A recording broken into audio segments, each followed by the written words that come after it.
News में स्वागत है आप सभी दर्शकों का। मैं हूं आपके साथ सानिया। आइए देखते हैं आज की ताजा खबर। अरे ನೋಡಿ ಮೆಡಿಕಲ್ ಬಹಳ ಸ್ಪಷ್ಟವಾಗಿ ಹೇಳ್ತೀನಿ ನಿಮಗೆ ಮೆಡಿಕಲ್ ಕಾಲೇಜ್ ವಿಚಾರದಲ್ಲಿ ಒಟ್ಟು ಏನು ಗೊಂದಲಗಳಿಲ್ಲ ಸರ್ಕಾರ ಕೆಲವೊಂದು ಜಿಲ್ಲೆಗಳಲ್ಲಿ ಸರ್ಕಾರಿ ಘೋಷಣೆ ಮಾಡಿದ್ರು ಕೆಲವು ಜಿಲ್ಲೆಗಳು ಪಿಪಿಪಿ ಮಾಡಿದ್ರು ಇಲ್ಲಿ ಜನರು ಇವತ್ತು ಸಹ ಪಿಪಿಪಿ ಬೇಡ ಸರ್ಕಾರ ಆಗಬೇಕು ಅಂತ ಹೇಳಿ ನಾನು ಮುಖ್ಯಮಂತ್ರಿಗಳನ್ನ ಭೇಟಿ ಮಾಡಿಸಿದ್ದೀನಿ ಭೇಟಿ ಮಾಡಿಸಿದ ಸಂದರ್ಭದಲ್ಲಿ ಮುಖ್ಯಮಂತ್ರಿಗಳ ಪತ್ನಿಯವರಿಗೆ ಹುಷಾರಿರಲಿಲ್ಲ ಅವತ್ತು ದಿವಸ ಅಂತ ಒಂದು ಇದರಲ್ಲಿ ಕೂಡ ನಾನೇ ಅವ್ರನ್ನ ಕರ್ಕೊಂಡು ಹೋಗಿ ನಮ್ಮ ಮನೆಗೆ ಭೇಟಿ ಆದ್ರು ಆಫೀಸ್ಗೆ ಆಫೀಸಿಂದ ಬಂದು ಬೈರತಿ ಸುರೇಶ್ ಚೇಂಬರ್ ಕುಡಿಸಿ ಮುಖ್ಯಮಂತ್ರಿಗಳು ಭೇಟಿ ಮಾಡಿಸಿದ್ದೀನಿ ಆ ಭೇಟಿ ಮಾಡಿಸಿದಾಗ ಅವರು ತಮ್ಮ ವಾದ ಹೇಳಿದಾರೆ ನಮ್ಗ 4 ದಿವಸ ತಡ ಆಗ್ಲಿ ಅದ್ರ ಸರ್ಕಾರದೇ ಆಗ್ಬೇಕು ಪಿಪಿಪಿ ಬೇಡ ಅಂತ ಹೇಳಿದಾರೆ ಆಯ್ತು ಅಂತ ಮುಖ್ಯಮಂತ್ರಿಗಳು ಹೇಳಿದಾರೆ ಆದ್ರೆ ಇವರು ಅದಾದ್ಮೇಲೆ ಅಲ್ಲಿಗೆ ನಿಲ್ಲಿಸಬೇಕಾಗಿತ್ತು ತದನಂತರ 2 ಸಲ ಕ್ಯಾಬಿನೆಟ್ ನಲ್ಲಿ ಹೇಳಿದ್ದೀನಿ ನಾನು ಕ್ಯಾಬಿನೆಟ್ ನಲ್ಲಿ ಮೊನ್ನೆ ಕೂಡ ರಾಜೀವ್ ಗಾಂಧಿ ಪೂರ ಇದಕ್ಕೆ ಬಂದಾಗ ಫಂಡ್ಸ್ ಇದು ಬಂದಾಗ ನಾನು ಹೇಳಿದ್ದೀನಿ ಅವಾಗ ಇನ್ನೋರ್ವ ಸಚಿವರು ಕೂಡ ಶಿವಾನಂದ ಪಕ್ಕದಾಗಿದ್ರು ಅವರು ಕೂಡ ಅವತ್ತೂ ಕೂಡ ಹೇಳಿದ್ದೀನಿ ಹಿಂದೆನೂ ಕೂಡ ಹೇಳಿದ್ದೀನಿ ಆದ್ರೆ ಇವರು ಬರೆದು ಕೊಡ್ಬೇಕು ಇದು ಕೊಡ್ಬೇಕು ಅಂತಂದ್ರೆ ಆ ಸರ್ಕಾರದಲ್ಲಿ ಆ ರೀತಿ ಪದ್ಧತಿ ಇಲ್ಲ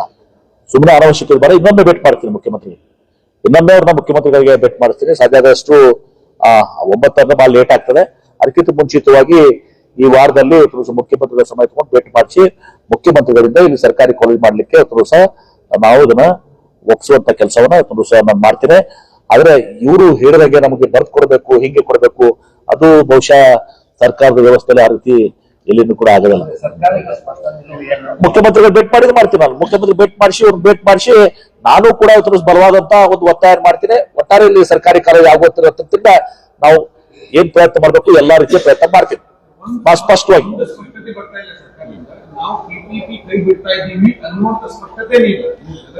ಅದನ್ನ ಕೇಳ್ತಿಲ್ಲಪ್ಪ ಕೇಂದ್ರ ಸರ್ಕಾರದವರು ಈಗ ಅನೌನ್ಸ್ ಮಾಡಿದಾರೆ ಪಿಪಿಪಿ ನಾನು ಓದಿರಲಿಲ್ಲ ಪೇಪರ್ ನಲ್ಲಿ ಸೆಂಟ್ರಲ್ ಗೌರ್ಮೆಂಟ್ ನವರು ಪಿಪಿಪಿ ಮಾಡಲ್ಸ್ ಅನೌನ್ಸ್ ಮಾಡಿದಾರೆ ರಾಷ್ಟ್ರದ 11 ಮೆಡಿಕಲ್ ಕಾಲೇಜ್ ಕೊಟ್ಟಿದ್ದಾರೆ ಈಗ ಆದ್ರೆ ಇಲ್ಲಿ ಜನರ ಭಾವನೆ ನಿಮ್ಗೆ ಶೇರ್ ಮಾಡ್ತೀನಿ ನಾನು ಶೇರ್ ಮಾಡ್ತೀವಿ ಕೇಂದ್ರ ಸರ್ಕಾರದ್ದು ಏನ್ರಿ ಕೇಂದ್ರ ಸರ್ಕಾರದವ್ರು ಏನ್ ಪಿಪಿಪಿ ಮೇಲೆ ಮಾಡ್ತಾ ಇದಾರೆ ನಾನು ಶೇರ್ ಮಾಡ್ತೀನಿ ನಿಮ್ಗೆ ರಾಷ್ಟ್ರಾದ್ಯಂತ ಪಿಪಿಪಿ ಮೇಲೆ ಮಾಡ್ತಾ ಇದಾರೆ ಆದ್ರೆ ನಾವು ಇಲ್ಲಿ ಜನರ ಭಾವನೆ ಮೇಲೆ ಹೋಗ್ತೀವಿ ಜನರು ಸರ್ಕಾರಿ ಮೆಡಿಕಲ್ ಕಾಲೇಜ್ ಬೇಕಂತಿದ್ದಾರೆ ಸರ್ಕಾರಿ ಮೆಡಿಕಲ್ ಕಾಲೇಜನ್ನೇ ಮುಖ್ಯಮಂತ್ರಿಗಳಿಗೆ ಆದ್ರೆ ಇವತ್ತು ನಾಳೆ ಅದು ಹೇಳಕ್ಕಾಗೋದಿಲ್ಲ ಬಿರುದು ಕೊಡಿ ಈ ರೀತಿ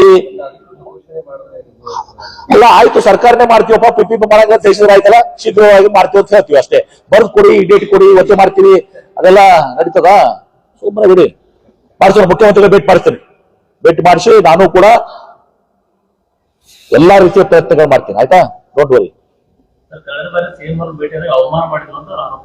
ನೋಡಿ ಅವ್ರಿಗೆ ಅವತ್ತು ನಾನೇನ್ ಹೇಳಿದೆ ಅವ್ರ ಮಿಸ್ಸಸ್ ಹಾಸ್ಪಿಟಲ್ ಅಡ್ಮಿಟ್ ಆಗಿದ್ರು ಅಂತದ್ರಲ್ಲಿ ಕೂಡ ನಾವು ಇದು ಮಾಡಬಾರ್ದು ಅಂತೆಲ್ಲ ಭೇಟಿ ಮಾಡಿಸಿ ಏನ್ ಅವಮಾನ ಆಯ್ತಂತೆ ಇವ್ರೇ ನಾನು ಹೇಳಿದ ತಪ್ಪಾಗುತ್ತೆ ಇವ್ರು ಏನ್ ಹೇಳಿದ್ರೆ ಗೊತ್ತಲ್ಲಿ ಮುಖ್ಯಮಂತ್ರಿಗಳಿಗೆ 2 ವರ್ಷ ಹೋಗ್ಲಿ 10 ವರ್ಷ ಹೋಗ್ಲಿ 12 ವರ್ಷ ಹೋಗ್ಲಿ ಅಂತ ಹೇಳ್ಯಾರ ಕೇಳ್ರಿ ಬೇಡ ಅದು ವಿವಾದ ಬೇಡ ಸುಮ್ಮನೆ ನಾನು ಅದ್ರ ಕ್ಷುಲ್ಲಕ ರಾಜಕಾರಣ ಮಾಡಕ್ ಬಯಸೋದಿಲ್ಲ ಇವ್ರು ಯಾರು 2 ವರ್ಷ ಬೇಕು 2 ವರ್ಷ ಹೋಗ್ಲಿ 10 ವರ್ಷ ಹೋಗ್ಲಿ ನಮ್ಗೆ ಗೌರ್ಮೆಂಟ್ ಮೆಡಿಕಲ್ ಕಾಲೇಜ್ ಕೊಡ್ಲಿ ಯಾಕೆ ಹೇಳ್ಬೇಕು 2 ವರ್ಷ ಹೋಗ್ಲಿ 10 ವರ್ಷ ಹೋಗ್ಲಿ ಅಂತ ಹೇಳಿ ಅದು ಬೇಡ ಅವ್ರನ್ನ ಇದು ಮಾಡಕ್ ಹೋಗಲ್ಲ ಒಟ್ಟಾರೆ ನಾನೇ ಲೀಡ್ ತಗೋತೀನಿ ಮುಖ್ಯಮಂತ್ರಿ ಭೇಟಿ ಮಾಡ್ತೀನಿ ಒತ್ತಾಯ ಮಾಡ್ತೀನಿ ಇದನ್ನ ಸಮಸ್ಯೆಯನ್ನ ಬಗೆಹರಿಸ್ತೇನೆ ಬಹಳ ಸ್ಪಷ್ಟವಾಗಿ ಹೇಳ್ತೀನಿ ಸಮಸ್ಯೆವನ್ನ ಮತ್ತೆ ಕೇಳಬೇಡ ಸಮಸ್ಯೆವನ್ನ ನಾನೇ ಬಗೆಹರಿಸ್ತೀನಿ ಇದನ್ನ ಥ್ಯಾಂಕ್ ಯು ಮತ್ತೆ ಹೇಳ್ರಿ ನೆಕ್ಸ್ಟ್ ಯಾರು ಯಾರು ನನಗೆ ಗೊತ್ತಿಲ್ಲ ಅವ್ರಿಗೆ ನಾನು ಅದಕ್ಕೆ ಹೋರಾಟಗಾರಿಗೆ ಹಂಗ ಅವಮಾನಿಸುವಂತ ಕೆಲಸ ನಾ ಮಾಡೋದಿಲ್ಲ ಯಾರು ಏನಂತ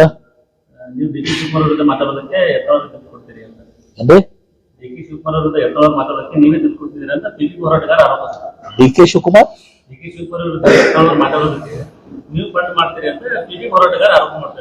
ಹಂಗ್ ಮಾಡಿದ್ರೆ ರಾಜಕಾರಣ ಮಾಡ್ತಾರೆ ನಾನು ರಾಜಕಾರಣ ಮಾಡ್ತೇನೆ ಮಾಡ್ಯಾರ ಹಾಗೆ ನಾನು ರಾಜಕಾರಣ ಮಾಡ್ತೀನಿ ಅಂದ್ರೆ ಇದು ಅರ್ಥ ಏನಾದ್ರು ಏನ್ ತೋರಿಸೋದು ಪಿಪಿಪಿ ರಾಜಕಾರಣ ಮಾಡ್ತಾ ಇದ್ದ ನನಗೇನ್ ಸಂಬಂಧವ್ರಿ ಎತ್ತಾದ್ರೆ ಯಾರೇ ಕಂಟ್ರೋಲ್ ಮಾಡ್ತಾರ ಮುಂಜಾನೆ ನಾನೇ ಹೇಳಿದನಲ್ಲ ಮುಂಜಾನೆ ಒಮ್ಮೆ ಮಧ್ಯಾಹ್ನ ಒಮ್ಮೆ ಸಾಯಂಕಾಲ ಒಮ್ಮೆ ರಾತ್ರಿ ಒಮ್ಮೆ ನೀವೇ ಪುಟ ಕೊಡೋರು ಮೈಕ್ ಹೋಗಿ ಹಿಡ್ಕೊಂಡು ಉಟ್ಕೊಂಡಿರ್ತೀರಿ ಬಿಡೋದಲ್ಲ ಸುಮ್ಮನೆ ಹಂಗೆಲ್ಲ ನನ್ನ ಮೇಲೆ ಆಗಿರುವಾಗ ಪಿಪಿಪಿ ನಾನು ಹೇಳ್ತೇನೆ ಇಂತ ನನ್ನ ಮೇಲೆ ಆಗಿರುವಾಗ ಮಾತಾಡಿದ್ರೆ ನಾನು ಪ್ರೊಟೆಕ್ಟ್ ಮಾಡೋದಿಲ್ಲ ಒಂದು ಬಹಳ ಸ್ಪಷ್ಟವಾಗತ್ತೆ ನನಗೆ ಅದಕ್ಕೆ ಸಂಬಂಧ ಇಲ್ಲ ಅವ್ರು ಎತ್ತಾಳು ಎಲ್ಲರಿಗೂ ಬೈತಾರ ನನಗೂ ಬೈದಿದ್ರಲ್ಲ ಮೊನ್ನೆ ನನಗೂ ಬೈದಿರಲ್ಲ ನಾನು ಕೊಡ್ಬೇಕಂತ ಅವೆಲ್ಲ ಅವ್ರದ್ದು ಇವ್ರದ್ದು ನಡೆಯಲ್ಲ ಅವ್ರದ್ದು ನಡೆಯಲ್ಲ ನಾವು ಯಾರಿಗೂ ಕೇಳಲ್ಲ ನೆಕ್ಸ್ಟ್ ಮತ್ತೇನು ಮುದ್ರೇಶ್ವರದಲ್ಲಿ ಸಮಾವೇಶ ಆಗುತ್ತೆ ಯಾವುದು ಧರ್ಮಾದೇಶ ನನ್ಗೆ ಗೊತ್ತಿಲ್ಲಪ್ಪ. ನನಗೆ ಸಂಬಂಧಿಸಿದ ಕೇಳಿ, ನನಗೆ ಗೊತ್ತಿಲ್ಲ. ನಿಮ್ ಕ್ಷೇತ್ರದಲ್ಲಿ ಮಾಡ್ತಾ ಇದ್ದಾರೆ ನನಗೆ ಗೊತ್ತಿಲ್ಲ ಅಂತ ನಾನು ನೋ ಕಮೆಂಟ್ಸ್. ನನಗೇನೋ ಗೊತ್ತಿಲ್ಲ, ಕನೇರಿ ಶ್ರೀಗಳ ಕಾರ್ಯಕ್ರಮ ಪರೋಕ್ಷವಾಗಿ ಮಾಡ್ತಾ ಇದ್ದಾರೆ. ನನಗೆ ಗೊತ್ತಿಲ್ಲ, ನನಗೆ ತಿಳಿದಿಲ್ಲ. ನಾನು ಅದ್ರ ಬಗ್ಗೆ ತಲೆ ಕೆಡಿಸ್ಕೊಳ್ಳೋದಿಲ್ಲ. ಹಾ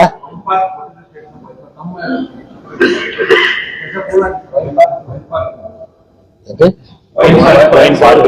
ಹಾ ನಡೀತಾ. ಈಗ ನಾನು ಫುಡ್ ಪಾರ್ಕ್ ನನಗೆ ಏನೇ ಹೇಳೋದಲ್ಲ, ನಾವು ಒಂದು 7-8 ಇಂಡಸ್ಟ್ರೀಸ್ ಪೈಪ್ಲೈನ್ ಆಗಿ ಇಟ್ಟಿದ್ದೀವಿ ಈಗ. ಯಾಕಂದ್ರೆ ಇಂಡಸ್ಟ್ರೀಸ್ ಅಂದ್ರೆ ಟಕ್ ಅಂತ ಜೆರಾಕ್ಸ್ ಮಷಿನ್ ಅಲ್ಲ, ಟೇಕ್ಸ್ ಟೈಮ್, ಕ್ಲಿಯರೆನ್ಸಸ್ ಎಲ್ಲ ಕೂಡ. ಒಂದು 5-6 ಇಂಡಸ್ಟ್ರೀಸ್, ಅದರಲ್ಲಿ ಒಂದು ಫುಡ್ ಇಂಡಸ್ಟ್ರಿ ಕೂಡ ದೊಡ್ಡ ಪ್ರಮಾಣದಲ್ಲಿ ಬರ್ತಾ ಇದೆ. ವಿಶೇಷವಾಗಿ ಪಲ್ಸಸ್, ತೊಗರಿ ಗಿಗರಿ ಇದನ್ನೆಲ್ಲ ಬರ್ತಾ ಇದೆ. ಒಂದು ವರ್ಲ್ಡ್ ಟಾಪ್ 1 ಇವತ್ತೊಂದು ಇಂಡಸ್ಟ್ರಿ ಕೂಡ ಇಲ್ಲಿ ಬರ್ತಾ ಇದೆ. ಈಗ ಆ food park, wine park, Mysore ನಮ್ಮ ಮೈಸೂರು ಸ್ಯಾಂಡಲ್ ಸೋಪ್ನು ಕೂಡ ಮಾಡುವಂತದ್ದು ಎಲ್ಲ ಪೈಪ್ ಲೈನ್ ಬೇಕಿದ್ದಾರೆ. ಟೇಕ್ಸ್ ಲಿಟಲ್ ರಿಯಲೈಸೇಷನ್ಗೆ ಟೈಮ್ ತಗೋತದೆ. It will not become immediately ಅಂತ ಹೇಳಿ ನೆಕ್ಸ್ಟ್ 6 months 1 year ನಮ್ಮ ಬಿಜಾಪುರ ಜಿಲ್ಲೆಯಲ್ಲಿ ಒಂದು 5-6 ಇಂಡಸ್ಟ್ರೀಸ್ ಕೂಡ ಇವತ್ತು ದಿವಸ ಬರ್ತದೆ. ಅಧಿವೇಶನದಲ್ಲಿ ತಾವು ಬಿಜಾಪುರ, ಬೆಳಗಾವಿ ಮತ್ತೆ ಡಿಫೆನ್ಸ್ ಕಾರಿಡಾರ್ಗೆ, ಯಾಕಂದ್ರೆ ಕರ್ನಾಟಕ ರಾಜ್ಯ ದೇಶದ 65% ಕಾಂಟ್ರಿಬ್ಯೂಷನ್, 65% ಕಾಂಟ್ರಿಬ್ಯೂಷನ್ ಏರೋಸ್ಪೇಸ್ ಮತ್ತು ಡಿಫೆನ್ಸ್ ನಲ್ಲಿ ಕರ್ನಾಟಕ ರಾಜ್ಯ ಹೊಂದಿದೆ. ಹೀಗಾಗಿ ಇವತ್ತು ನಾವು ವಿಶೇಷವಾಗಿ ಅವರು ಬೆಂಗಳೂರು ಸುತ್ತಮುತ್ತ ಮತ್ತು ನಮ್ಗೆ ಈಗ ಏನಾಗಿದೆ, ಅರವಿಂದ್ ಬೆಳಗಿರಿ ಅವರು ಅರವಿಂದ್ ಬೆಳಗಿರಿ ಅವರು ಪ್ರೈವೇಟ್ ಡಿಸಿಷನ್ ಮಾಡಿದ್ದಾರೆ. 400 acres ಪಾರ್ಕು, ಅವರೆಲ್ಲ ಏರ್ ಬಸ್, ಬೋಯಿಂಗು ಎಲ್ಲರಿಗೂ ಕೂಡ ಇವತ್ತು ಸಹ ಪಾರ್ಟ್ಸ್ ಅನ್ನು ಸಪ್ಲೈ ಮಾಡ್ತಾರೆ. ಆ ಇಕೋ ಸಿಸ್ಟಮ್ ಇವತ್ತು ಬೆಳಗಾವಿಗೂ ಬಂದಿದೆ. ಹಾಗಾಗಿ ನಾನು ಮೊನ್ನೆ ಕೇಂದ್ರ ರಕ್ಷಣಾ ಸಚಿವರು ರಾಜನಾಥ್ ಸಿಂಗ್ ಅವರು ಭೇಟಿ ಆದಾಗ ನಾವು ಮುಖ್ಯಮಂತ್ರಿಗಳೆಲ್ಲ ಭೇಟಿ ಮಾಡಿ, ಮತ್ತು ಸಪರೇಟ್ ಆಗಿ ನಾನು ಭೇಟಿ ಆಗಿದ್ದಾಗ 2-3 ಬಾರಿ, ಮತ್ತು ನಮ್ಮ ಜಾಗತಿಕ ಬಂಡವಾಳ ಹೂಡಿಕೆದಾರ ಸಮಾವೇಶ ಬಂದಾಗೂ ಕೂಡ ನಾವು ವಿನಂತಿ ಮಾಡ್ಕೊಂಡಿದ್ದೀವಿ. 2 ಪ್ರಪೋಸಲ್ ಕೊಟ್ಟಿದ್ದೀವಿ. ಒಂದು ಬೆಂಗಳೂರು ರೂರಲ್, ಚಿಕ್ಕಬಳ್ಳಾಪುರ, ಕೋಲಾರ, ಆ ಕಡೆ ಒಂದು ಲೆಂತ್, ಈ ಕಡೆ ಇವತ್ತು ಬೆಳಗಾವ್, ಧಾರವಾಡ, ಹುಬ್ಳಿ, ಬೆಳಗಾವ್, ಬಿಜಾಪುರ, ಈ ಬೆಲ್ಟ್ ಏರೋಸ್ಪೇಸ್ ಅಂಡ್ ಡಿಫೆನ್ಸ್ಗೆ ಕಾರಿಡಾರ್ ಅಂತೇಳಿ ಕೇಂದ್ರ ಸರ್ಕಾರ ಅನೌನ್ಸ್ ಮಾಡಬೇಕು. ಅದಕ್ಕೆ ನಾವು ಒತ್ತಾಯ ಮಾಡಿದ್ದೀವಿ, ಅದನ್ನು ಫಾಲೋ ಅಪ್ ಮಾಡ್ತಾ ಇದೀವಿ. ನಾನು ಕೇಂದ್ರ ಸಚಿವರಾದಂತ ನಮ್ಮ ಪ್ರಹ್ಲಾದ್ ಜೋಶಿ ಅವ್ರಿಗೂ ಕೂಡ ವಿನಂತಿ ಮಾಡಿದ್ದೀನಿ. ಅವರು ಕೂಡ ಪ್ರಯತ್ನವನ್ನು ಮಾಡ್ತಾ ಇದ್ದಾರೆ. ಒಟ್ಟಾರೆ ಅದನ್ನೊಂದು ಡಿಫೆನ್ಸ್ ಕಾರಿಡಾರ್ ಆಗ್ಬೇಕು ಅಂತ ನಮ್ಮ ಆಶಯ ಇದೆ. ಸರ್, ಬಿಜಾಪುರದಲ್ಲಿ ಬಿಸಿಲಿದ್ದಾಗ ಆಫೀಸ್ ಟೈಮ್ ಕಡಿಮೆ ಮಾಡ್ತಾರೆ. ಈಗ ಸಿಕ್ಕಾಪಟ್ಟೆ ಕೇಳಿದ್ವಿ, ಸ್ಕೂಲ್ ಟೈಮ್ ಸ್ವಲ್ಪ ಎಕ್ಸ್ಟೆಂಡ್ ಮಾಡಬೇಕು ಅಂತ ಹೇಳಿ ಬೇಡಿಕೆ. ಯಾಕಂದ್ರೆ ಜಿಲ್ಲಾಧಿಕಾರಿಗಳು ಮತ್ತು ಇಶ್ಯೂ ಮಾಡ್ತಾರೆ. ಅಂದ್ರೆ ಸ್ವಲ್ಪ ಟೈಮ್ ಸ್ಕೂಲ್ ಸರ್ಕಾರಿ ಶಾಲೆಗೆ 10 ಗಂಟೆಗೆ ಸ್ಟಾರ್ಟ್ ಆಗ್ತದೆ, ಪ್ರೈವೇಟ್ ಶಾಲೆಗೆ ಒಂದು ಅಡ್ವೈಸರಿ 10 ಗಂಟೆಗೆ ಸ್ಟಾರ್ಟ್ ಮಾಡ್ತೀವಿ. Okay, valid point, merit point. ಮಾಡಿಸೋಣ ಸ್ಕೂಲ್ ಇದು ಮಾಡಿಸೋಣ ಮಾಡಿಸಿದ್ ಎನಿಥಿಂಗ್ ಎಲ್ಸ್. ಧನ್ಯವಾದಗಳು.